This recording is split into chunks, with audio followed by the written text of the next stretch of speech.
This is an AMI podcast.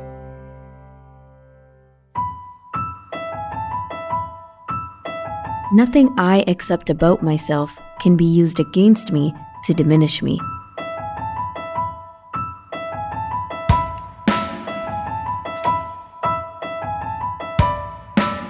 Welcome to AMI Audiobook Review, where we talk all things audiobooks on this weekly podcast. And we're starting with a very strong quote. That's the way that I describe it, by Audre Lorde. And it comes from Sister Outsider, Essays and Speeches, which is a collection by Audre Lorde.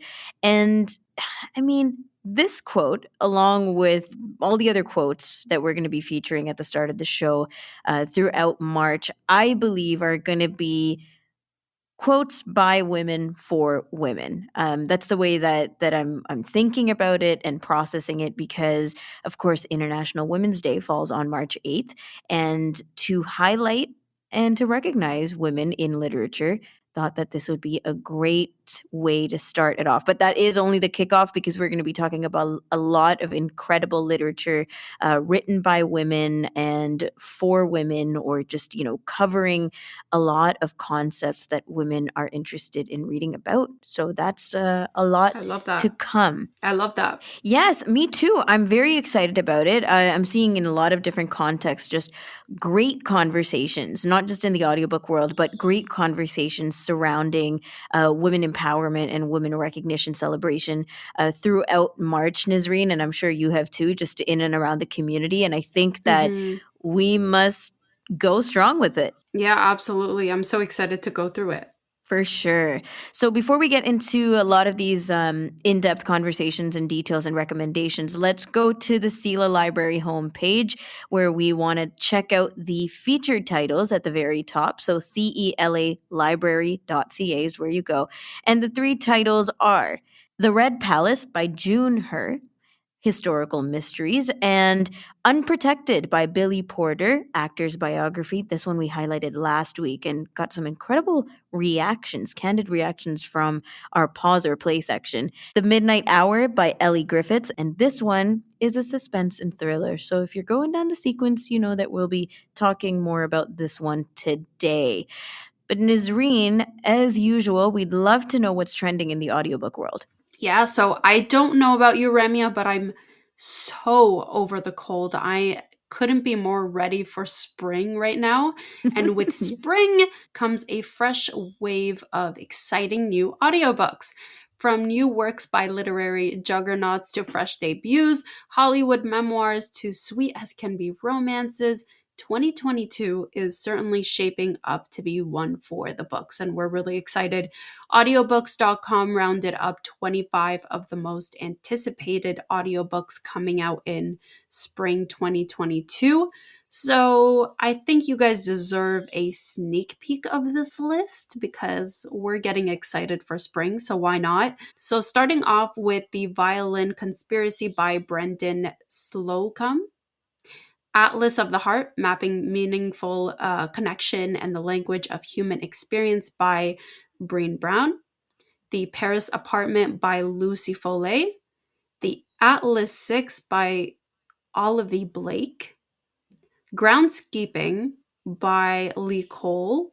The Invisible Kingdom, Reimagining Chronic Illness by Megan O'Kirk. This one seems really interesting. I might take a look at it more. And the last one I'll mention is Comedy, Drama, a memoir by Bob Odenkirk. Amazing. 3 comedies, by the way. That was and drama. and drama. So that sounds fun. That sounds like a fun title. That's one of those books that, one title is all you need to actually read the book. All you need to do is just listen to the title and you're already set. Like I said, a lot of exciting books for spring. And I just can't wait for spring. But anyways, I know, yeah. Let's stick to audiobooks. But still, we can talk about spring and audiobooks. I wonder how, the first thought is, I wonder how people decide when they're going to release, publishers, branding, Mm, marketing and communications. I wonder how people decide when they're going to release books, and specifically maybe the audiobook version of a book, because I think it makes much sense to think about that kind of stuff, right? Like, is your book better off read in the winter, or does the seasonal yeah. make a difference for you? Um, I'm finding that most definitely we digest things differently depending on the season. And not to say that you can't read all year long, but when you read certain things in certain times of your life, and that could be just significantly seasonal, Hmm. it lives in you differently, right? So, for example, I just finished To Kill a Mockingbird. And yes, this is the first time I've read To Kill a Mockingbird. I did not read No it through my way. schooling years. Yeah, seriously. And it was incredible, obviously. Most of you who read it know that. But I paid attention so much to just the landscape, the talk of nature, the descriptions of the surroundings, the outdoors, the kids and what they were doing, the playfulness parts of the book really stood out to me because we're going into spring, as you said, Nisreen, and I'm Mm, feeling that vibe, right? Like the let's start walking outside more and let's see hopefully the flowers blooming, or at least the grass coming out again, that kind of thing, yeah. the leaves coming back on trees. So you definitely recognize that stuff. And I think that, on some very psychological level, it makes sense to think about that when you're releasing a book, It no? does. And I'm just questioning the same thing as you. Is it busier in the summertime, or is it Sure. busier for listeners in the wintertime? Because I'm thinking for the winter, I might read more romance books because they're more cozier. You're Mm-hmm. just snuggling up and listening to a book. I just feel like that's more Yep. of the mood that you're setting. I think it just depends on the mood, the environment, and I think seasons matter a lot. So Totally. that's an interesting point to bring up. It does with music. If you're releasing Yeah. a title song, a title track, or something on the radio, you know Oh, yes. exactly when you need people to be listening to it. Absolutely. Thanks for sticking around. We have lots of great conversation and recommendations for you to come. Let's start with a pause or play. We're going to be checking out one of the books mentioned on the CELA Library's homepage under the featured titles category. And this one is the last one to discuss for this batch. It's The Midnight Hour by Elly Griffiths, and this is a suspense and thrillers. The Brighton police force is on the hunt for another killer, but this time they have some competition. A newly formed all women's private eye formed, led by no other than the police chief's wife. Newly minted PI Emma Holmes and her partner Sam Collins are just settling into their business when they're chosen for a high profile case. Retired music hall star Verity Malone hires them to find out who poisoned her husband, a theater impresario. Verity herself has been accused of the crime. The only hitch, the Brighton police are already on the case, putting Emma in direct competition with her husband, Police Superintendent Edgar Stevens. All right, I'll pause it there. Not pause as in pause on the book, but pause on the synopsis and go around the table to find out everyone's impressions, starting with you, Nazreen. Pause or play? No, I'll pause. I like mystery books, but when it comes to thrillers, that just crosses a line for me that I don't want to cross. Did you feel the thriller in the synopsis already? Like, could you feel Yes, yourself I saying no? got the Yeah. chills, and I said no from the very first sentence. I'm like, I'm already, I'm All right. already thinking it. Pause. she knows what she wants. Okay, moving over to Theresa. Pause or play on The Midnight Hour by Elly Griffiths. Definitely play for me. This is right up my alley. I like crossing those lines. And, yeah, no, I love mysteries. I love thrillers. So I think that this would be right up my alley. Okay, have you read anything by Elly Griffiths before? Any No, context? actually, I haven't. No. But Okay, she well there. she has a whole other series, actually, Ruth Galloway, which I know is quite popular with our That is patrons. popular. Yeah. Mm-hmm. Okay, and finally, over to Karen. Pause or play on the midnight hour. I think I'd push play, but I think this is a beach read for me, so that if it gets really scary, I can throw it in the lake. So, Okay, wow. See, maybe I'll consider I think that. of beach reads as a completely different concept. Yes, Nisreen? Yeah, maybe I'll consider that. That's a good idea. The toss it in the lake concept. Got it. Wow. Okay. For me, I'm gonna say pause. I'm just not into mystery and thriller and suspense. I guess is that part of it right now. Okay, in audiobook form. I'm into it on Netflix form because I'm watching Inventing Anna. So there you go. I got my fill. But lovely to catch up with you guys again, Karen and Theresa, because we're going to be getting into some CELA talk and some recommendations. Theresa Power is the content and access librarian, and Karen McKay is the communications manager at CELA. So, Karen, can we start with some CELA news and some Canada Reads news? yeah, so the big thing happening this month is Canada Reads. It starts on March the 28th and runs through to the 31st. And it happens on CBC. You can catch it on CBC Radio 1 or CBC Listen, the CBC TV. They have it on all the platforms. And for those folks who don't know what it is, it's basically a battle of the books with 5 different books. And there's 5 different champions of those books who discuss and debate whether this is the one book that all of Canada should read to connect us. So there's some fantastic books on the list. We've got Five Little Indians by Michelle Good, Scarborough by Catherine Hernandez, What Strange Paradise, Life in the City of Dirty Water, Washington Black, really well-known books. And I can't wait for the debates. I think they're going to be fantastic. That is awesome. Yes, I know we discussed and or read some of these ourselves. Very viable candidates and so great that we can keep highlighting them here. Looking forward to the debate and just people's general, conversations around the books. Yeah, me too. There's usually some really fantastic ones that happen on social media sort of after the debates or during the debates. So if you're a big CanLit fan, it's a great time to be a reader. Mm-hmm. For real. Okay, so moving on, because I know it kind of feels like we're rushing, but I really want to get to these recommendations. You both have some super cool picks for us. And it's because International Women's Day has, of course, inspired us to start recommending and talking about literature and women in whatever context you may want to think of that in. So, Theresa, can we start with one of your recommendations, Tufa, the woman who inspired an African #MeToo movement? Absolutely. So Tufa is a powerful memoir, and I feel like people use the word powerful a lot, but I can't stress enough just really how amazing this memoir is. It's about a young woman who was raped at the age of 19, and she was actually assaulted by the president of Gambia. And the story is just really incredible. She went into a pageant, a national pageant, and it was meant to commemorate the coup that actually gave this president his power. And she won this pageant. But she learned, as the days went by, that she was actually being groomed by him. And eventually this president, his name is Jama, he asked her to marry him, and she refused. And after that, he assaulted her.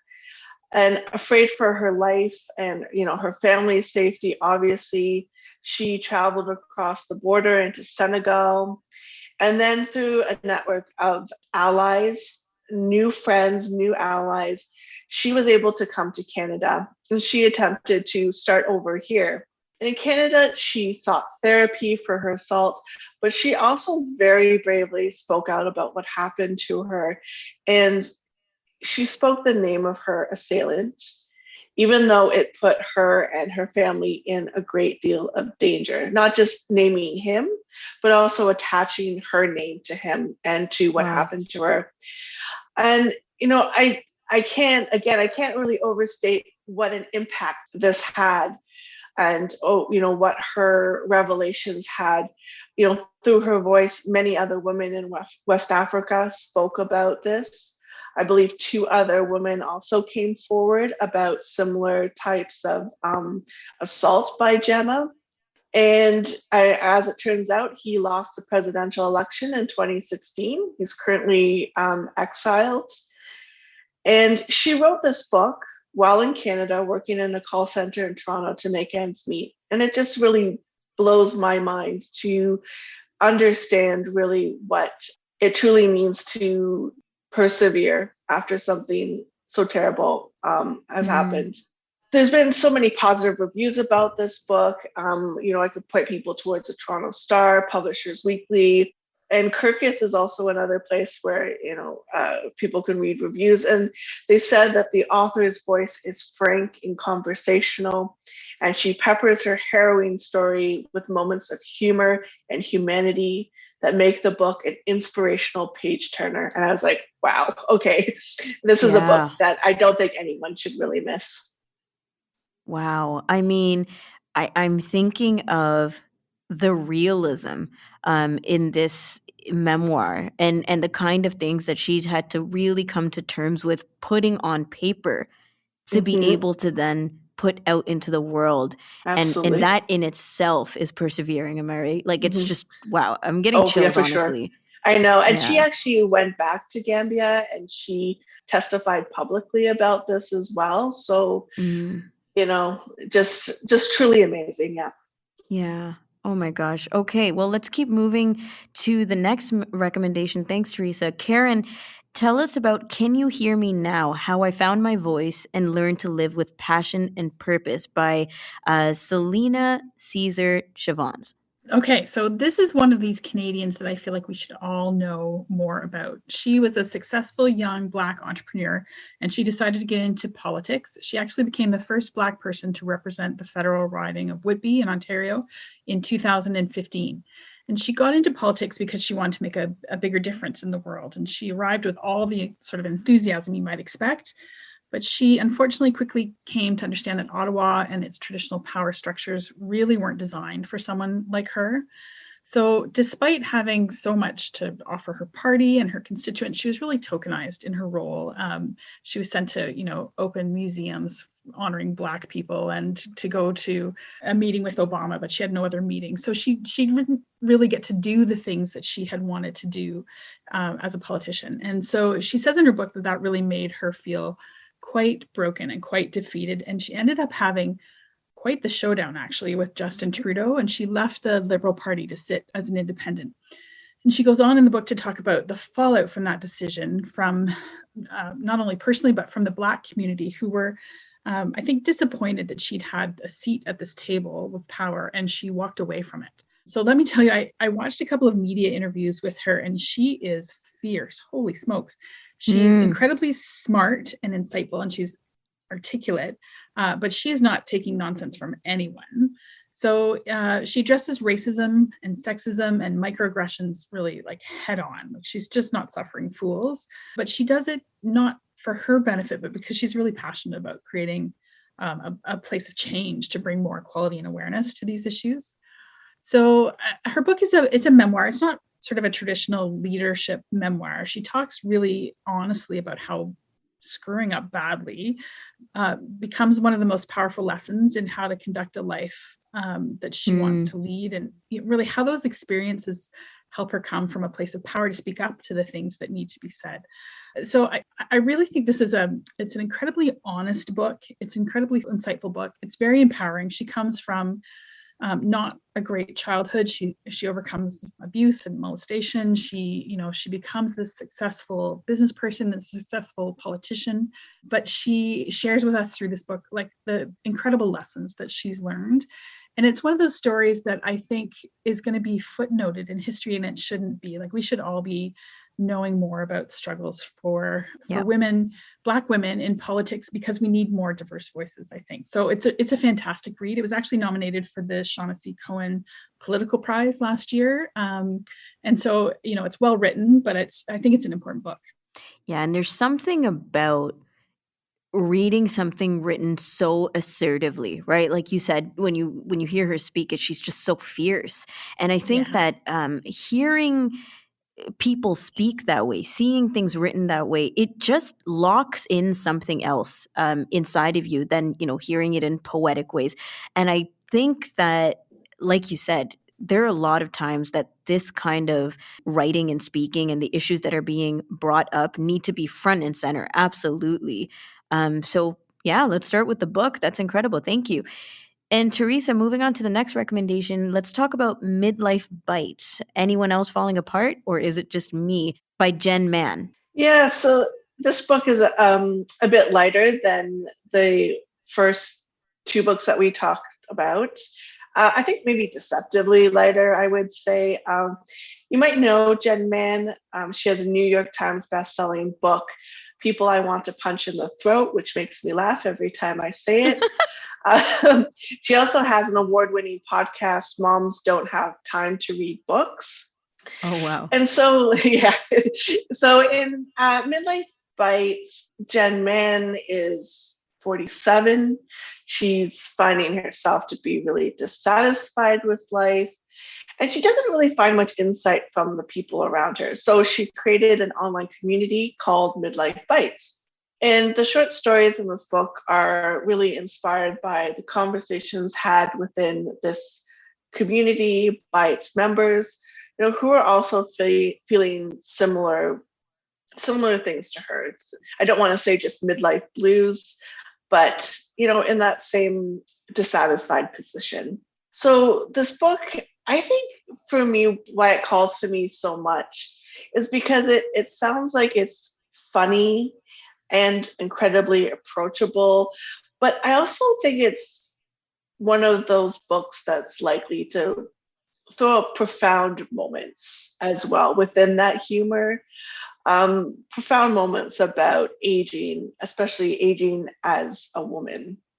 And she talks about things that, I'm personally really interested in, that I've been talking about a lot lately myself, making friends as you get older, health issues, being self-confident, especially, is like a big one as well.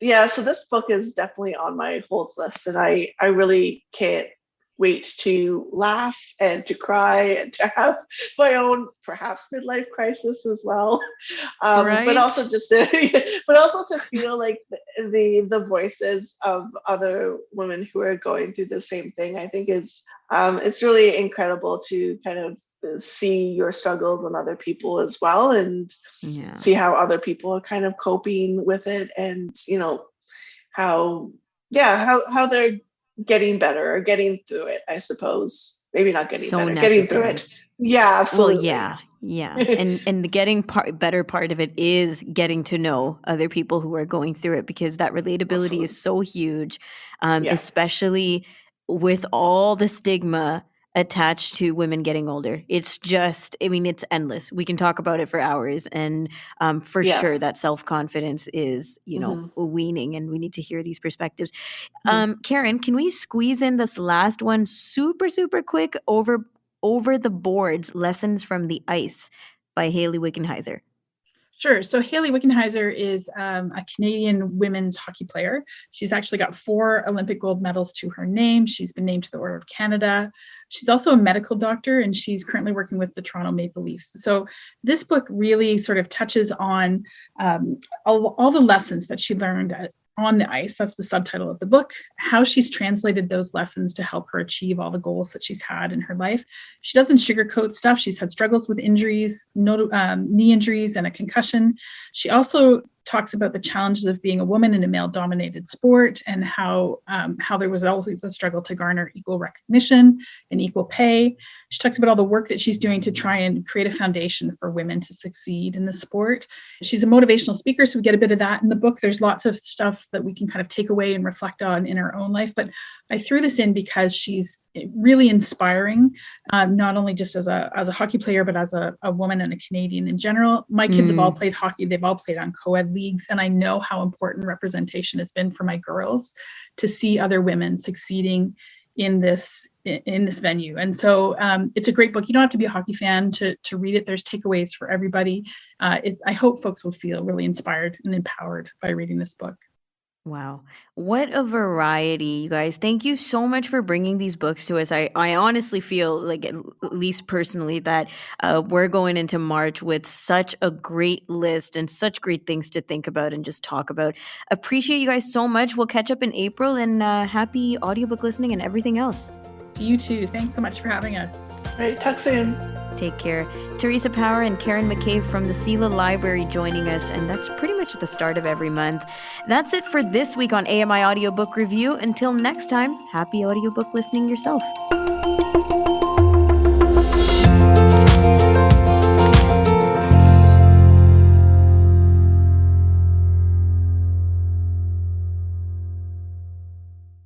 This was an AMI podcast. For more accessible media, visit ami.ca.